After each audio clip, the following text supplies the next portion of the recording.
Hey, what's up, and welcome to this episode of EST, the podcast for established church leaders by established church leaders. My name is Josh. My name is Sam, and I am not crazy, although some people may claim that I am. Yeah, I've been accused of being off my rocker a few times, but I don't believe I'm crazy. But if you were, how would you know? Well, it's a good thing we're talking about this because that's the topic of today's episode. How do you handle crazy people in your church? And by crazy, we mean like they believe things that are out there.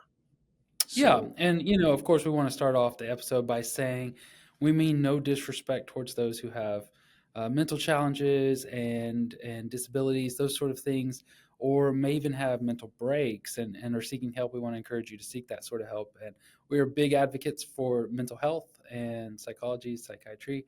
So we're not saying that. We're using crazy in the regular everyday use of the word. People correct. who We just a don't mean little out this there. we don't mean this as a pejorative term with people who No. have very serious issues who need help. That's not what we're Right. talking about. We're So I'm not glad here you for that. Yeah, I'm glad you clarified that. And I want to clarify something as well. What's that? Today's sponsor, which is Church Teams. Teams. We've loved having them as a sponsor, and boy, we are so grateful for them. You should be as well. They help keep this show on the air. That's the point of a sponsorship, so that you guys don't have to pay for this. You get to listen for free. So do us a favor, go to est.church and check out their free offer. They have any sort of systems answer that you need, any sort of software answer that you need, whether it be texting, giving, check-in, they do it all. Church Teams has a wonderful customer service experience as well. So you can go to est.church to check them out. That's how they know that we sent you. You can go to their website too, of course, but it'd be better if you got the free offer. And that way they know that we sent you. So go to est.church, get their free offer, take you to a landing page, sign up. They'll be following up with you, and I am certain that they have a good software solution for you. So thank you, Church Teams. It's absolutely right. So we're talking about people, and all church leaders have to deal with this at different degrees, and it's not just church wide. It could be in a particular ministry. If you're a student minister, you might have a student that does this, that sort of stuff. But the way I would describe them is they are out there and they have some sort of idea. Otherwise, generally, these people are like 75% normal, just your everyday normal folks. But then they get on this kick, and sometimes they just go to seed on it, and they don't have the same thing the rest of us have, where we kind of hide that. So I guess to start off, I would say, Sam, what is your maybe conspiracy that you believe, or that thing out there that you just believe it? People tell you it's not true, but you believe it. What do you got for me? So I got a couple things here. I grew up with a father who was just absolutely just just could not get enough. Obsessed is the word I'm looking for. My dad was obsessed with the Kennedy assassination. And so I cannot tell you how many documentaries I've seen with him. We took a vacation to Dallas one year, which is obviously your territory, and Why there's wouldn't plenty you? to do in Yeah. Dallas, and I was very excited about being in Dallas, but we had to do all the Kennedy stuff. You went to sixth It, floor, didn't you? we did everything. We did Yeah. everything. And he will deny this, but this was back, goodness, I don't know, in the 90s, and the fence on the grassy knoll. Mm-hmm. He might have taken part of that where the second gunman was. He might have taken that, and That's it funny. might still be in his home office, along It's just a with an little relic. actual piece of JFK's like shirt that had blood on it. So he has like, Wow. and it's been authenticated and everything. So that's my dad. I have really no take of sort of conspiracy theory Yeah. here, because I know they're all over the Right. place with this one, It was but Cuba. I think there was some internal involvement, and there might have been a second shooter. So Okay. that's one. Right. And the other is, and this is highly controversial, but I don't care. I'm going to say it anyway. I think the coronavirus was a lab leak. I genuinely Mhm. believe that. And I know there's plenty of people who disagree, and there's been, all sorts of prognostications. But yeah, I think it came out of the Wuhan Institute or whatever it is. I don't think it Hmm. was Hmm. intentional. I don't think it was intentional, although I have no Yeah. idea. I wasn't there, Right. nor have I interviewed anybody or gone over there to see it. Hmm. But I Hmm. do believe, I don't think this was naturally occurring. I think it was engineered in a lab and then somehow got out. And Yeah. that's just what I believe. And you can call I me a didn't know that was crazy conspiracy controversial. theorist. Yeah. I don't care. I didn't know that was controversial. Um, okay, a couple of things I believe. So this may, we've got listeners all over the place, but here's reality. The SEC, the Southeastern Conference, particularly when it comes to football, is completely constructed by media. It is not the dominant world power that people act like. ESPN built that thing. Now, I will say this, it may be currently, but it was constructed by media. It was a lie believed often enough, which led to recruiting, which led to higher rankings and these assumptions. But this whole concept of top to bottom, the best conference in the nation, it's just garbage. I mean, you've got Vanderbilt, Arkansas, Missouri, Ole Miss. You've got all these schools, these college programs that are just rubbish. And then you got a chunk of them that are just middle tier. And I won't list those because they get very offended by it. But then you've got, Georgia right now and Alabama the last decade that are elite. So it's all just media made and for business. And since my favorite school, Texas, is now joining the SEC, I think it's fine. I still think it's made up, and I think Texas is going to benefit from it, which I'm fine with. So Well, that's I am a Gamecock. one that I I get in graduated. fight over. I Yeah. graduated from the University of South Carolina. I can Mhm. I can vouch for this. We strive for mediocrity, and we often achieve it. That's right. See, no one could tell me that South Carolina is just this elite thing that we have to play all the time. I had another one, but I think if it comes back to me, I'll let you know. But it's this kind of there's another thing that I just believe. Oh, I remember it. I remember this. I don't know if this is. It's not a conspiracy, but I think that there's something happening in Nashville where they kind of get together and they're like, "Hey, everybody, write a song about dirt." And then there's 17 number one hits about dirt or buying an old truck on Craigslist. And then there's all these songs that all of a sudden you're buying an old truck or this. Um, I don't know what that is, who's running this cabal of country music, but It's I've probably the noticed it. same songwriter hired by It could everybody. be. Yeah, it could be, but I've asked other people about it. I can't get proof about it. Most people just kind of laugh and say, "Yeah, that's probably happening." And I'm like, "Does that not bother you?" I think that it should bother us. So, anyhow, those are my two theories. Okay, but we're going to talk about this in when you're in church, you're dealing with theology, and the crazy thing, not to make a pun there, but the crazy thing about theology is that there is a general assumption that just anybody's opinion on a Bible verse or a Bible concept is equal. That the person who comes to church twice a month for 30 years is just as valid in their opinion on any given theology as the person with a doctorate in theology. Within churches, we just sort of hold that. It comes from, I think, priesthood of the believer, that sort of stuff. Well, So, it's a Baptist thing. um, The Presbyterians might have words with you on that. I don't think they would hold to the same view. But in our world, in Baptist world, I I'm think you're not right. saying I hold to it. I think it's there. I bet presbys have them some folks in their congregations. Like I've been in this church my whole life. I know exactly what Presbyterians believe, and this is how it should go. So that nature, the nature of that, and the all-encompassing idea of a Christian worldview leads to some strange occurrences. Um, the return of Christ, the mark of the beast. These are the kind of things that we're talking about here. Flat earthers, that sort of stuff that just gets into it just So my question is, Sam, what do you do with that person? What do you do when you get the email, when you get the call, when they want to have a meeting? Well, since you're talking about my worship pastor, Jordan, Jordan at usb.org, he and I have had some crazy conversations. You know, I call him that kid. He's just a year younger than me, but um, Mhm, mhm, you want to talk about creationism? He's got all sorts of weird theories there. He's very informed and very passionate and very convincing in his argument, um, but a little crazy, a little crazy. Um, so I've encountered any number of things. Certainly, who the Antichrist is.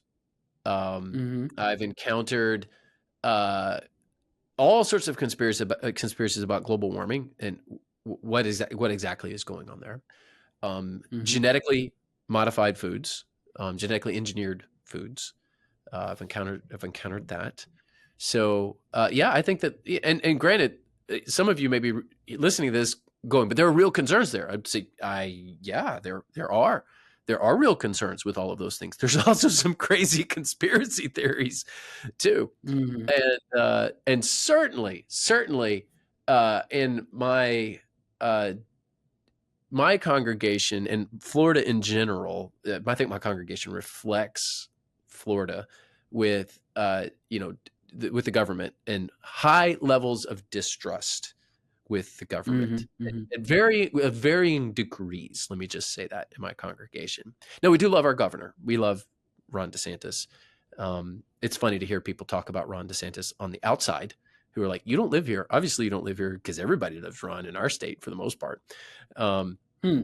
but yeah, there's a lot of government conspiracy theories that I've heard too. And you know what? I don't know that people are wrong.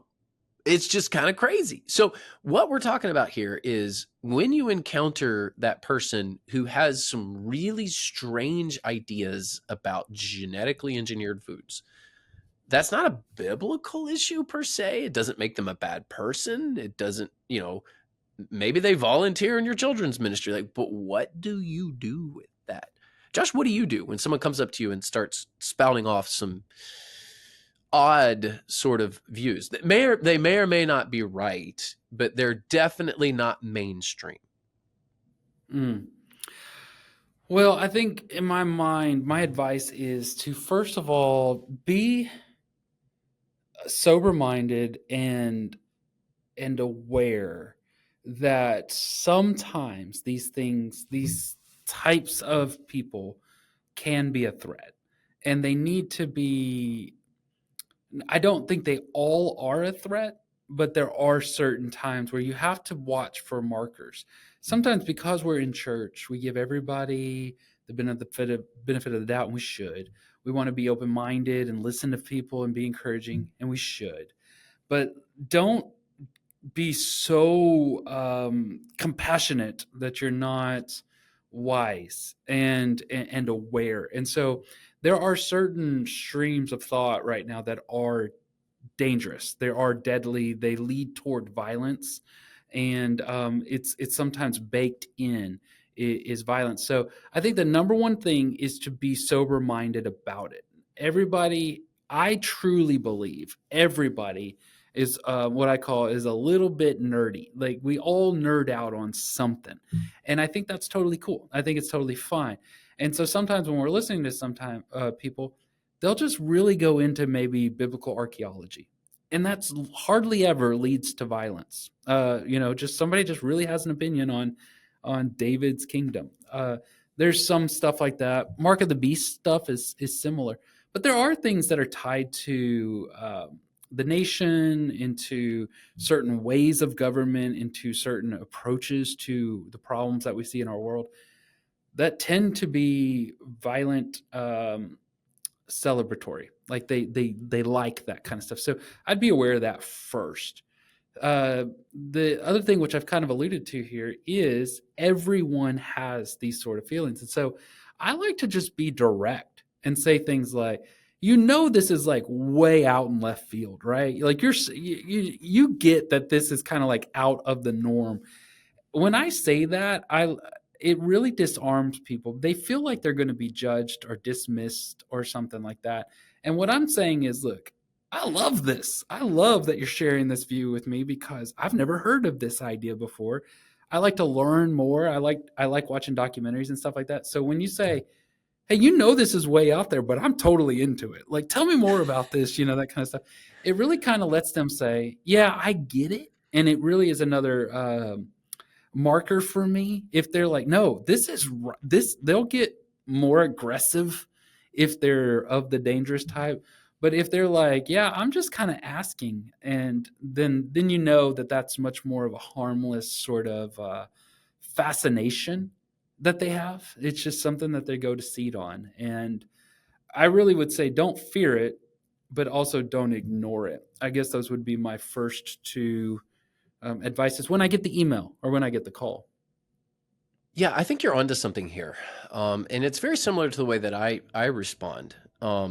There is a difference between the person who is just nerding out and like, wow, you're Mm-hmm. really into this, and the Mm-hmm. person who is trying to use a viewpoint as leverage for power, right? Those are two different conversations.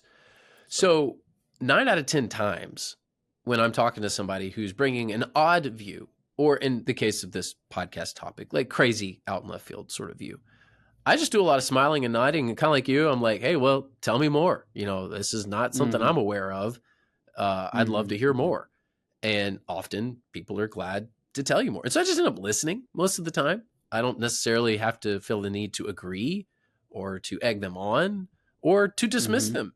Um, I think most people who have strange views are harmless. And Mm-hmm. they and are they right or wrong? It's not really the point. It's not for you as a pastor to tell them their odd view on something is right or wrong. I think a lot of pastors feel the need to like make a judgment call like on everything, Right. and you don't have Mm-hmm. to. I mean, if they Like you're the if arbiter somebody of truth. Mm-hmm. yeah, I mean, if somebody's giving you some strange, like the baseballs in Major League are juiced, and I know how, there was some Sweet. conspiracy. There's some, if you're a baseball fan, you know what I'm talking about from a couple of years ago. Uh-huh. And Uh-huh. it's like, okay, let's talk about this. Like that is a harmless view that doesn't impact anything in your church. And that person who has it, man, they might be right. So hear them out. But when you get Mm-hmm. into something like, let's say, extreme views of Christian nationalism, which Mm-hmm. does have with it the threat of violence, I think Right. that's when you have to step in and say, listen, these kinds of views are potentially harmful. And if you need to say it, not welcome in our church. But Right. I don't think most of your conversations will go that way. I think most of your conversations with the crazy people in your church is they just happen to nerd out on something and they ended up in a place of the internet where they found something and it's just really Mm-hmm. odd. And it kind of ends there, honestly. So for Yeah. me, 9 out of 10 of these conversations is you're weird and I like you. That's the posture. It's like I you're love weird it. and I like you. Yeah. Yeah. Like I said, one of my favorite questions is to say, that this is out of the norm, right? And that sets the tone. The other thing that I'm wanting to know, and I sometimes will ask, is your goal in sharing this information with me to enlist me in your view, to garner my voice as the pastor of this church toward that view or that outcome, or are you just sharing this information with me? And when people most often are like, oh, I just thought you'd like it because you mentioned XYZ in your sermon. I thought you would think that this is neat. And I love saying, okay, great. Yeah, I actually do think, tell me more about that. Or, show me the relic that you have, or, whatever it is. And believe me, from the bottom of my heart, I actually really, really like hearing when people nerd out on stuff. It's just so fun. Embrace the awkward. But most often, when they want to co opt my voice, my position as a pastor to push their view, whether it's in the media, whether it's a theology, whether it's a whatever, I almost always have to be very polite and say, I'm not going to do that. That is not what God has called me to do. I am not passionate about that topic. It is not the objective that I have right now for this church and this leadership. And as pastor, I'm going to take us in the direction that I feel God is leading me. And I need you to respect that. And I want to be very clear on that, because I've been in these situations before where it's like, you know, I don't know, 2 years into the relationship and I'm still getting hammered with this stuff. And you're just getting forwarded YouTube videos and messages and stuff. And it's like, man, calm down. This is just not something I'm going to be passionate about. And I find that most people respect that, but you can at least point back to it. You can at least put an end to it. One of the deals as church leaders that we get frustrated with is we don't know how to be assertive. We very often cannot be politely strong. And it's okay to say, I respect that you have that view. I don't share it, and it's not going to be a major priority for me. And sometimes you got to say, I actually disagree with you. This is not the way that, here's this verse, here's this topic, here's this idea. And so when it comes to theology, that's where I find that sometimes when we're preaching, somebody wants to share this view, and then we kind of get gun shy the next time that view comes up. And I don't think you should do that. Right there in that conversation, you should say, I actually disagree. Here's some of the reasons I disagree, but I respect that you have that view, and we can both hold this view and be brothers and sisters in Christ, as long as you can. So Yeah, I like the distinctions you've made there. Is it enlightenment or enlistment? So if somebody's just wanting to enlighten you about something, cool. Mm-hmm. Great. Yeah. Hey, thanks for telling me. I'm glad you're passionate about it, and I am enjoying listening to you because you're passionate about it. And Mm-hmm. is this Mm-hmm. theological or not? If it's, I have some conspiracy theories about Major League Baseball, you know what? That really has no bearing on your church whatsoever, unless maybe the commissioner goes Mm-mm. to your church or something. I mean, unless there's some sort of connection there, which is, I Yeah. don't Or think. pool host. Yeah. Yes. A wonderful player though, Albert. Man, what a Great guy. last Great season guy. that he had. Um, Mm-hmm. and but is it a theological view that could potentially do some damage in the church? And that is where you need to say some things. And then who is this person? Is this just a random attender, or is Mm-hmm. this like your Sunday school director? So Mm-hmm. a lot of your response depends upon who this is, if they tell you their motive, what their motive is, and then is it a theological view or not? And if it is a theological view, to what degree could this hurt the church? And I think those filters help you know best how to respond. But I'll still fall back on 9 out of 10 of your interactions with crazy people in the church. It's just them being crazy about something. We've all got that one issue. We've all got the Yeah. JFK conspiracy. Like Tom Rainer, as respected as he is for all sorts of his views, he got some crazy views there. We all have that. The last thing I would say is there's a difference in noted and marked. I think that you're gonna build a bad culture if everyone who shares something with you that's just not as cool as you think it should be, or is kind of out there. If they nerd out too much, if you mark them and they're never invited to the party again. They're not allowed to serve and all that kind of stuff. I don't think just because you don't agree with me on different views means you can't serve in this church, and I'm going to stand in the way on that. I will say at the other side of that is if your view is dangerous, if your view does lead towards things, if you're like, hey, Pastor, honestly, I don't believe that Jesus was fully man.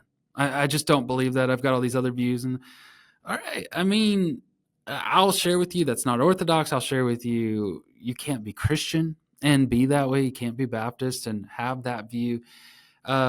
Am I going to revoke their membership? I mean, there may be an extreme doctrine that I'm bringing up there, but there's some other like slightly other doctrines. It doesn't mean that they're excluded, but it also probably means you're not going to teach. I'm not going to give you the platform to teach anything if your views are unorthodox or if your views are anti-Baptist, or in our church being a Baptist church. So those, I think there's a difference there. I've worked with people before that's like, it's like, hey, so-and-so would be really great on the financing. No, they're super weird. What do you mean they're super weird? Like they're into this, and I'm like, who cares? They're really into Pokemon. Doesn't mean they can't be on the finance team. That's their nerd thing. Everybody has a nerd thing, and so I would just say a lot of times us as pastors and ministers, we're so obsessed with being the cool church that we don't ever allow for a space of a little bit of unusual or nerdiness. And I think you just build a bad culture if when people share things with you, you mark them as an outsider, and so I hope that's coming across. I feel like I didn't Yeah, communicate that well, but I hope that's coming that's a across. really good word. Nerds make great church members. They We are really do. all nerds. We just really Some, are. yes. Everybody trying to be cool is a nerd. And on that note, I think we're Yeah. about done with time for today. Good discussion. Thank you, Josh. Thank you for listening in on today's episode. Again, thank you, church teams, for sponsoring today's episode. If you're watching on YouTube, give us a like and a subscribe. That will help us out. And if you can review us on a podcasting app, we would certainly appreciate the review. And we've got a good episode coming up next week. We're going to be talking about whether you should relocate or sell your church campus, or how to know when to do that. Ooh, It's actually a good topic. fairly Yeah. controversial subject. Doesn't seem like it on the surface, but it can get very controversial. But hey, Ooh, that's very for the heated. next Yeah. episode. We'll see you then. Catch you next week.